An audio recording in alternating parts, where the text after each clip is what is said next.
Ukraine যুদ্ধবিরতি নিয়ে আলোচনা শুরু করতে একমত হয়েছেন যুক্তরাষ্ট্রের প্রেসিডেন্ট ডোনাল্ড ট্রাম্প ও রাশিয়ার প্রেসিডেন্ট ভ্লাদিমির পুতিন।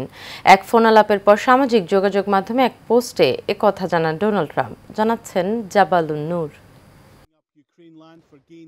অবশেষে ৩ বছর ধরে চলা যুদ্ধের অবসানে আলোচনায় রাজি হয়েছে রাশিয়া ও ইউক্রেন। এ আলোচনা হবে যুক্তরাষ্ট্রের মধ্যস্থতায়। স্থানীয় সময় বুধবার রাশিয়া ও ইউক্রেন প্রধানদের সাথে আলাদা ফোনালাপ করেন মার্কিন president Donald Trump. President Vladimir পুতিনের সাথে প্রায় ৯০ মিনিট দীর্ঘ ফোনালাপের পর ট্রাম্প জানান, রাশিয়ার প্রেসিডেন্ট অবিলম্বে আলোচনা শুরু করতে সম্মত হয়েছেন।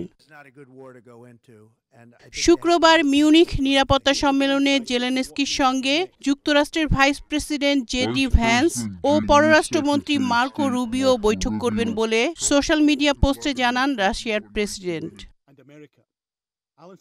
রাশিয়ার পর ইউক্রেনের প্রেসিডেন্ট জেলেনস্কির সঙ্গেও ঘণ্টাব্যাপী ফোনালাপ হয় ট্রাম্পের। জানান, জেলেনস্কির সঙ্গে কথা বললাম, পুতিনের মতো তিনিও শান্তি চান। জেলেনস্কি বলেন, তিনি ট্রাম্পের সঙ্গে টেকসই ও নির্ভরযোগ্য শান্তি নিয়ে আলোচনা করেছেন। জাবালুন নূর, এশিয়ান টেলিভিশন।